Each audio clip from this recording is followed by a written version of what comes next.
do toxin and you go deep. This is how can help you. You can easily measure the depth of the muscle from here as well. From here to here is 1 centimeter. 2 millimeter, 2 millimeter, 4 millimeter deep. That's your muscle. If you inject this patient with only superficial, because you're scared of the droopy eyebrow or something, you then don't get the result. Just don't bother to do it. No, I'm doing it, but I check.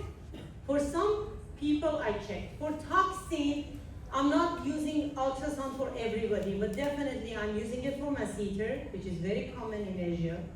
I'm doing it for DAO, under the guide, these two. And I'm doing it for some part, if my patient come back and don't see the result. Or if I don't know if it's the thick muscle, is it wide muscle, is it deep muscle, then I do the toxin to make it precise. Okay, let's go back. Now, checking the forehead, you need to know that the vessels here is deeper than you're coming superficial, they're passing through the muscle. That's the anatomy, and that's the beauty of translate sonography to anatomy or anatomy to sonography. This is the supratrochlear artery. Let's go to the temporal crest. This side is forehead, and this side is temple, okay? This is the muscle. You see the muscle even thicker here. You see 2 layers of the fascia. That muscle is like a sleeping bag. Okay, between these two. And then you have even connective tissue periperiosteal fat, which we are usually inject with cannula in the forehead to fix the concavity.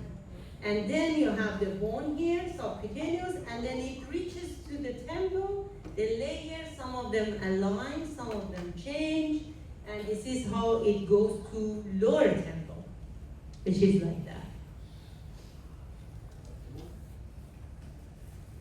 Now the vessels, superficial vessels versus deep vessel, which is here. This is the bone, this is the temporalis muscle, this is the deep fat, deep lamina of deep fat, superficial lamina of deep fat, intermediate fat pad in between, interfascial plane, superficial fascia, subcutaneous and skin. Posterior deep temporal artery, anterior deep temporal. Sometimes you cannot see it on the bone, you see it in the temple. But here, exactly at one over point. Okay? Even you see something in the bone here, before I play the video, this is the foramen. But it's not just because one picture I'm seeing is a foramen. No, because I'm scanning in different view and I'm seeing it so many times. That's the foramen. It's not artifact.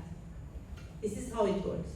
Anterior deep temporal artery, exactly passing through the swift point, give the branch of zygomaticotemporal and going inside the orbit. What does that mean? It means that external carotid, internal carotid. If you're lucky enough, you get only ischemia or necrosis. Otherwise, you get the blindness because it's going to the ophthalmic artery. I save myself with the scan, I save my patient and my practice. Even if you have very well known, good reputation, doctor,